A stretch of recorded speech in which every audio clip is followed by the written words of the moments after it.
Operation కులగణన BC commission chairman ప్రతినిధులతో committee for caste senses ప్రత్యేక భేటీ అయింది.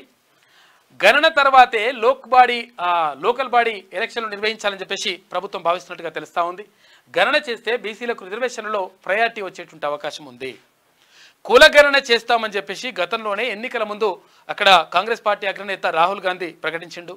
ఆ ప్రకటించినట్టుగానే ముఖ్యమంత్రి రేవంత్ రెడ్డి కూడా ఈ విషయం పైన మేము కులగణనకు కట్టుబడి ఉన్నామని చెప్పేసి ముఖ్యమంత్రి రేవంత్ రెడ్డి కూడా ప్రకటన చేసిండు.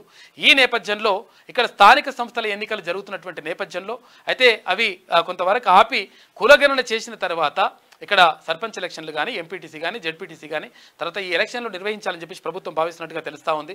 నిజంగా ఒకవేళ అదే జరిగితే ఎవరైతే ఎవరికి మేమెంతో మాకంత అన్నట్టుగా ఎవరి కులాల వారీగా వాళ్ళకు రిజర్వేషన్లు వచ్చేటువంటి అవకాశం ఉంటుంది. బీసీలకు కొంతవరకు ఎక్కువ లబ్ధి చేకూరేటువంటి అవకాశం కనిపిస్తుంది. దీనివల్ల అంటే లోకల్ బాడీల్లో ఎక్కువ అత్యధిక అంటే స్థానాల్లో అక్కడ పార్టీ బలోపేతం కావాలని చెప్పేసి రాష్ట్ర ప్రభుత్వం భావిస్తూ ఉంది. అందులో భాగంగా కులగణన చేయడం ద్వారా అందరికీ చేరువై తర్వాత అవకాశాలను ఎక్కువ మెరుగుపరచుకోవాలని చెప్పేసి భావిస్తున్నట్టుగా తెలుస్తూ ఉంది. దానికోసం అని చెప్పేసి కులగణనను చేస్తే బాగుంటుందని చెప్పేసి నిపుణుల కమిటీ కూడా భేటీ అయింది. 100% ఇది జరగాల్సిందే. జరిగిన తర్వాతనే లోకల్ బాడీ ఎలక్షన్లు జరిగితే బాగుంటుందని చెప్పేసి నిపుణులు కూడా అంటా ఉన్నారు.